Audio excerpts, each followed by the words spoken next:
UPA, Ciencia que Sorprende, con Leo Lagos. La Diaria Radio. Bienvenidos, bienvenidas a una emisión más de UPA, Ciencia que Sorprende. Y vaya si nos sorprende la ciencia cuando nos muestra cómo proteger nuestros ecosistemas, pero también cuando nos muestra la otra cara no tan agradable, que es cómo estamos degradando nuestros ecosistemas. Los uruguayos tenemos una tradición de acercarnos a la playa, como lo ha hecho la humanidad a lo largo de todos los siglos. Sin embargo, los ecosistemas costeros están bastante comprometidos en nuestro país. De esa ciencia que nos sorprende vamos a hablar con Julieta Olade del Instituto de Ciencias, el Laboratorio de Ciencias del Mar de la Facultad de Ciencias. Julieta, un placer. Hola, ¿cómo están todos? Leo de nuevo, otra vez, un gusto.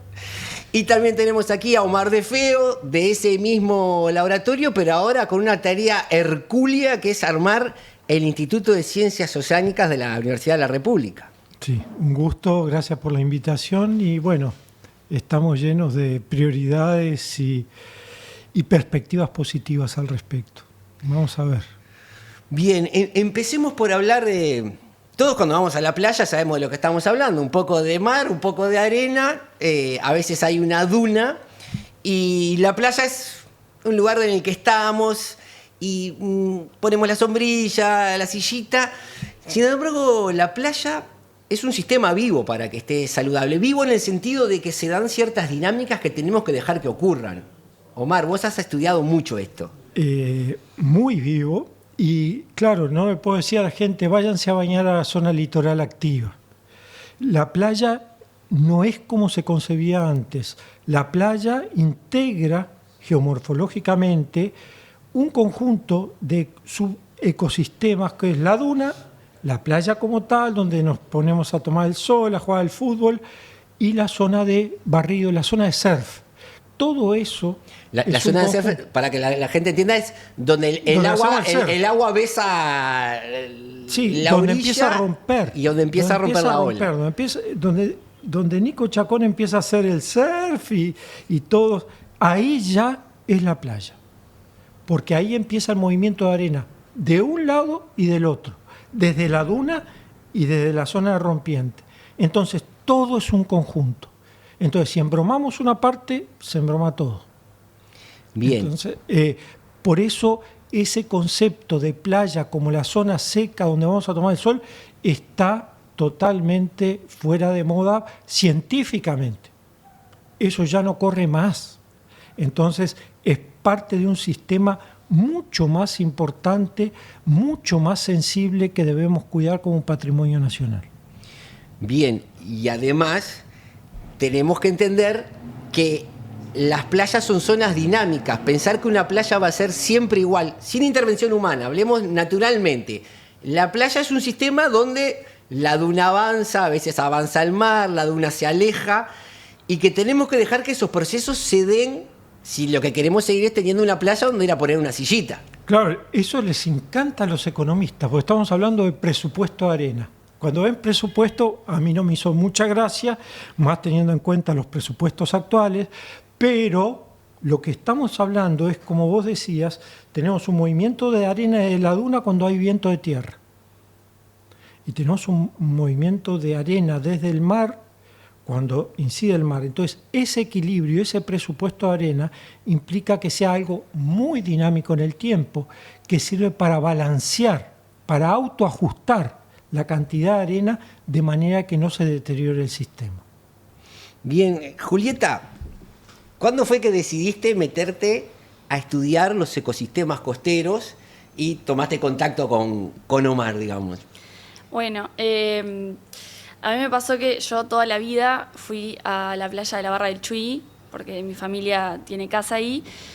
Entonces, sin saber que había toda una investigación de muchísimos años en ese lugar, y cuando llego a Facultad de Ciencias voy a una clase de ecología y me muestran estudios en Barra del Chuy, y era una locura el sitio que a mí me encantaba. Había gente que hacía 40 años que lo estaba estudiando, entonces fue como, quiero hacer esto.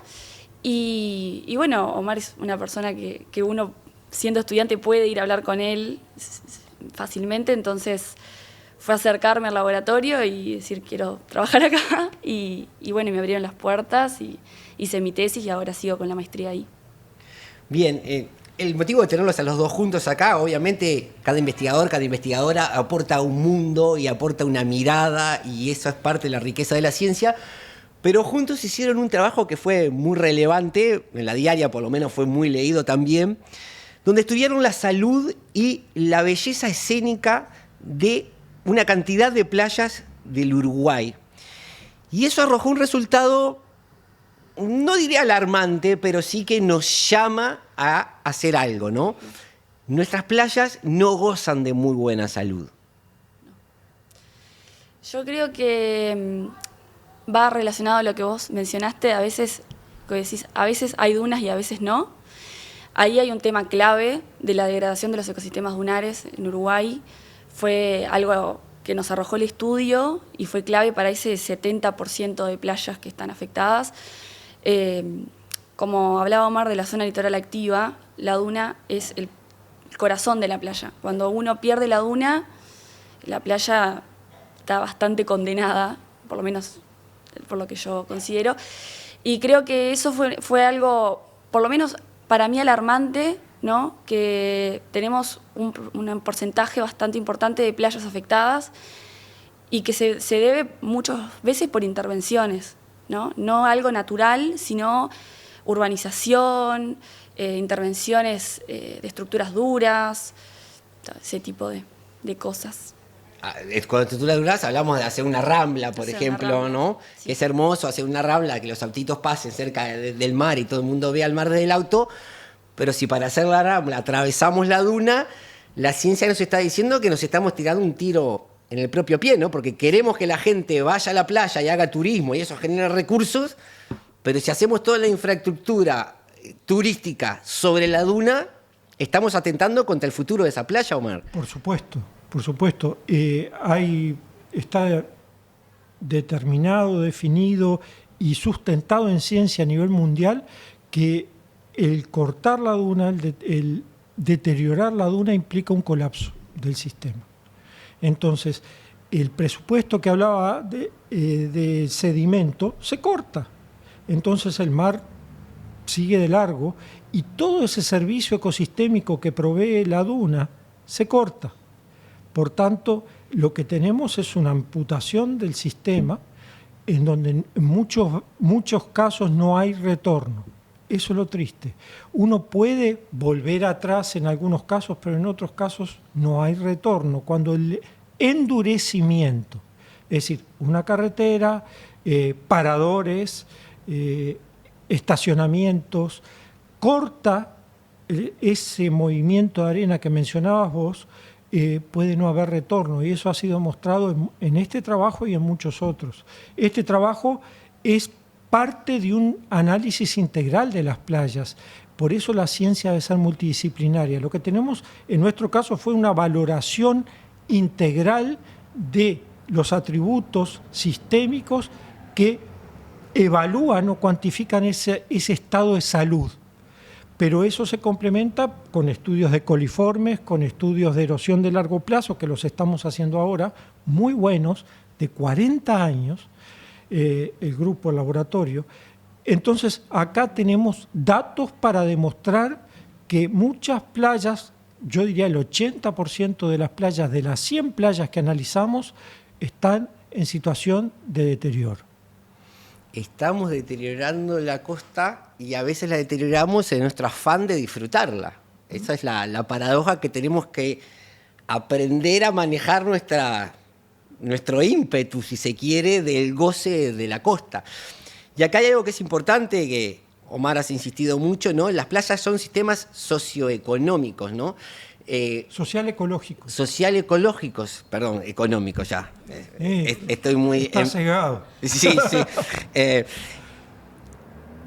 Los ecosistemas no valen solo por el ecosistema en sí, sino que no podemos pensar al ser humano fuera de ese ecosistema. Imposible. Y lo que hagamos impacta para los dos lados. Nosotros impactamos el ecosistema y un impacto del ecosistema nos termina impactando a nosotros. En la barra del Chuy tenemos el ejemplo de la Coronilla, que es una de las playas que ustedes han estudiado en el grupo mucho, y cómo una cuestión humana del canal Andreoni destrozó lo que antes era un balneario que era el más prestigioso de Rocha, probablemente. Sí, la perla de Rocha. Yo, obviamente, no llegué a ver La Coronilla en su mejor momento. Es algo que creo que le pasa a las nuevas generaciones de ahí también. Es el cuento de lo que era, pero ver el desastre de lo que es hoy en día, ¿no? Sí, me parece importante recalcar que eso que vos mencionabas del afán, siempre se puede ¿no? disfrutar la costa cuando lo hagamos de forma adecuada y tratando de no hacer estas cosas, una rambla, una bajada, un parador, pero no todo lo que se quiera hacer es negativo. Por ejemplo, se hacen bajadas a la playa que se hacen con pasarelas que permiten el movimiento de sedimento, siempre cuando se hace un manejo adecuado, pensando en mantener lo mejor posible ese ecosistema, se puede obviamente disfrutar la playa mucho. Y sí, el caso de La Coronilla es muy, muy triste, la verdad, porque uno lo ve en fotos lo que era La Coronilla, y hoy en día es el agua está oscura, la playa está erosionada, no hay dunas, las comunidades del sitio de macrofauna hay mucho menos organismos, mucha menos abundancia. Y esto no es una cuestión así que hay que pensarlo una cosa como de Animal Planet, hay menos bichitos, también hay menos almejas y menos recursos para que la propia comunidad de pescadores o todo eso se favorezca de esos servicios que provee la naturaleza, ¿no? Una sola salud. La disminución de la diversidad no es que hay menos bichitos, trae consigo un deterioro ecosistémico y trae consigo perjuicios para la salud humana. Ejemplo, mareas rojas. 40 años de trabajo, soy viejo ya, pero 40 años de trabajo implican que hemos demostrado, y acá siempre es importante, nos sentimos orgullosos de ser científicos, hay que valorarlo. Con datos hemos demostrado un incremento en el número de mareas rojas, en el número de especies que generan mareas rojas de origen tropical, y eso genera clausura de pesquería. Quizá a un industrial no le importe tanto, pero a los pescadores artesanales sí. Hemos cuantificado un número creciente de días de pesca clausurados por las mareas rojas. Y las mareas rojas, además de generar ese perjuicio socioeconómico, afectan la salud. Entonces es un todo integrado. No es los bichitos por los bichitos, ni las mareas rojas por la marea roja, los pescadores y la salud humana. Entonces está todo integrado. Y aquí tenemos causas proximales y distales. Uno no le puede echar la culpa siempre al cambio climático, como en la sequía anterior nuestra. Los políticos dicen, el cambio climático. No. Acá hay problemas de contaminación, problemas de agrotóxicos como producto de, y lo del Andreoni que decía Julieta es muy importante, como producto de un sistema, de una estrategia política de generación de monocultivos o de agricultura intensiva que está potenciada por fertilizantes que son agrotóxicos y que generan un deterioro en las playas. Pero no alcanza, yo vivo en el buceo, con ir a limpiar todos los días con un tractor y una pala la playa. El problema es distal. El problema surge de los embalses, de la estrategia de producción intensiva y contaminante. Entonces, la escala se expande. Por eso tenemos que atacar, como lo del Andreoni que decía Julieta, las causas y no los síntomas.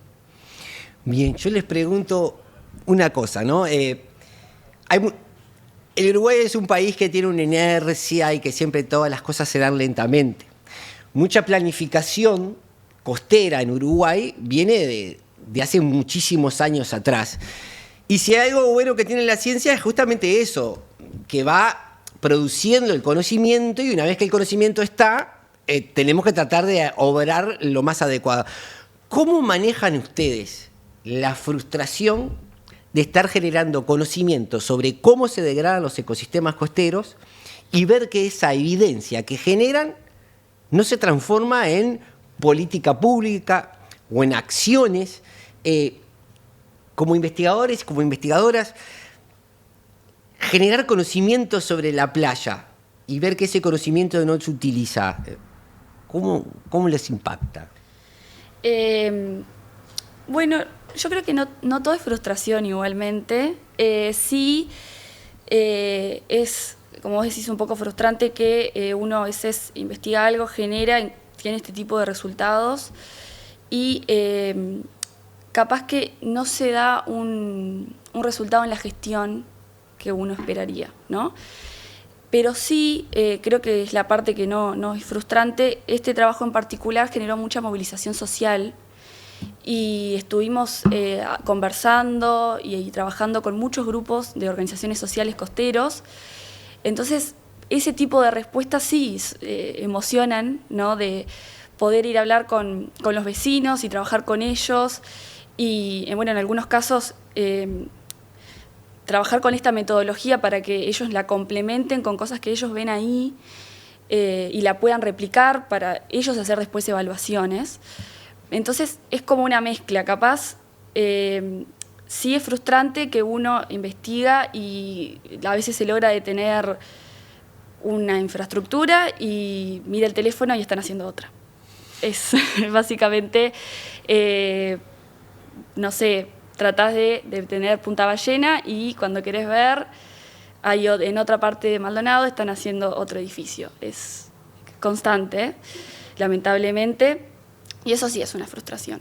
Pero el ver que las organizaciones sociales están luchando mucho más y estamos nosotros ahora, por lo menos yo, bastante conectada con esa gente, poder ir, intercambiar, porque no es ir nosotros a explicarles, es intercambiar, porque ellos viven ahí, ellos son los que tienen las consecuencias. Entonces, creo que está bueno que hoy en día las organizaciones sociales están logrando mucho, bueno, la RUC también.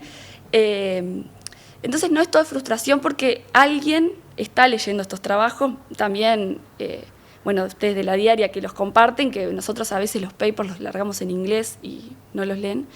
Y ahí viene toda la parte, bueno, de ustedes del periodismo, de hacerlo llegar a la gente y que ahí nosotros interactuar con ellos y ver que están logrando resultados gracias a todas esas movilizaciones sociales.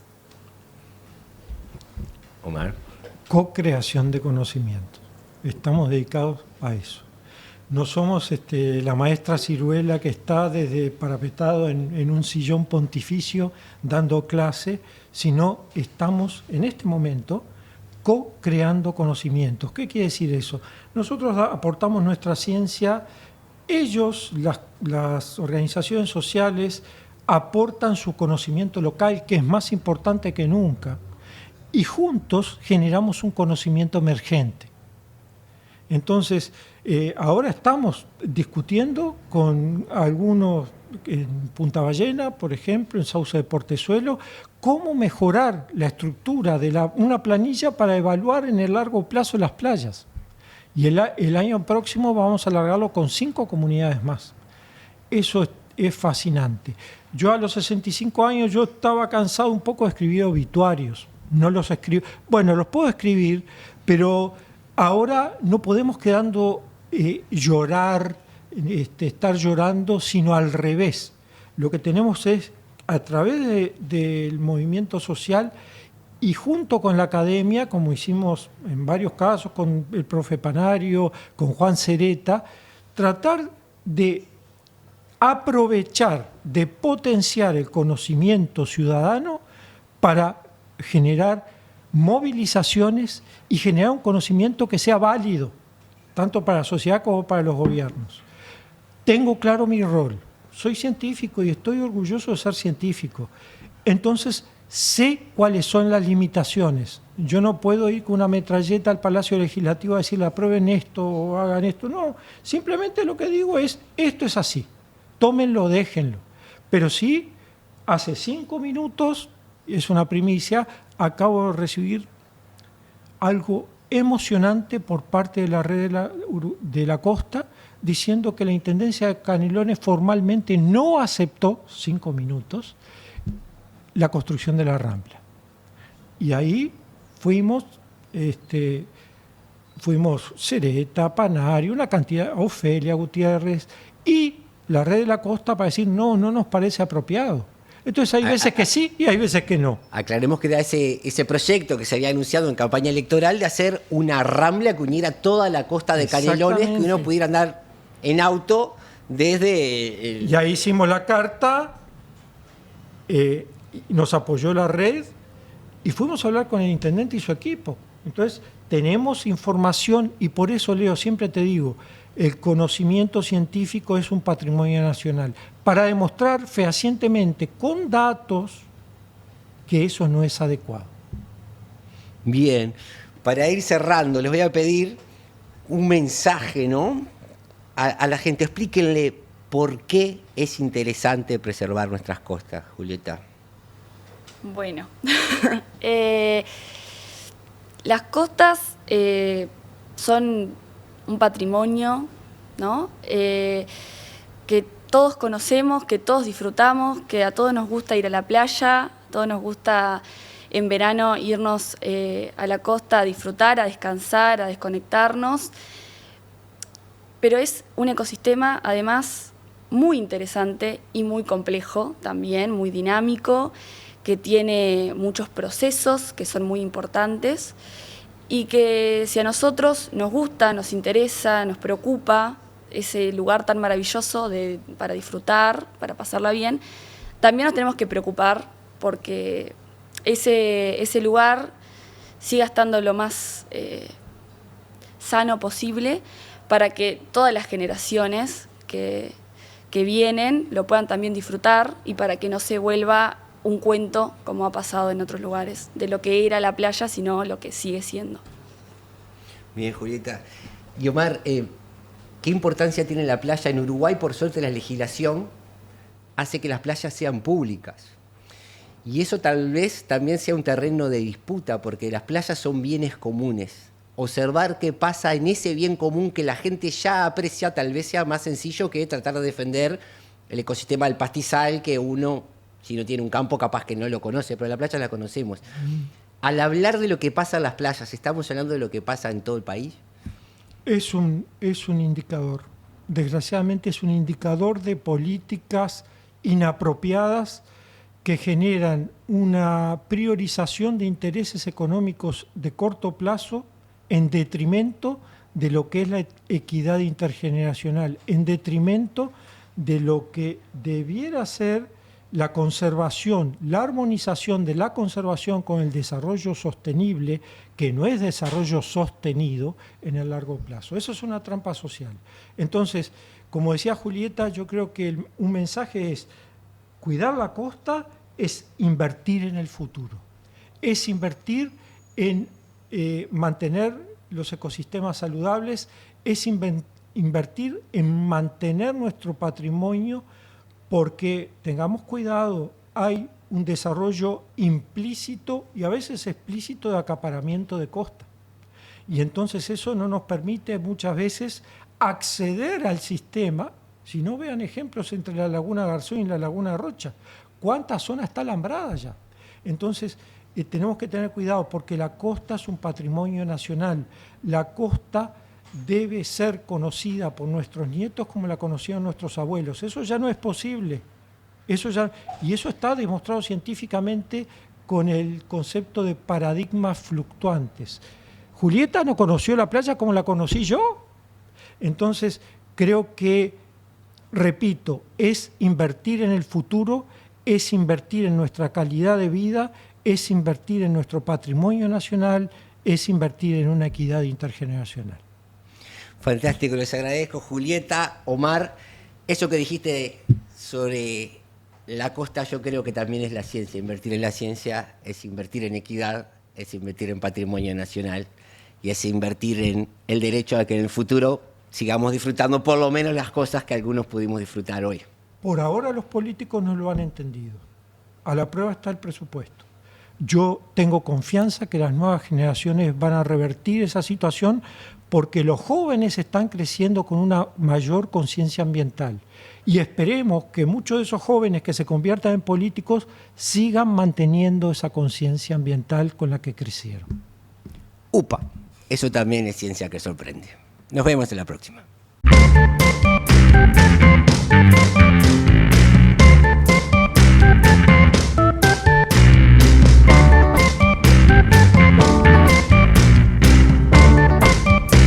UPA, ciencia que sorprende. Con Leo Lagos. La Diaria Radio.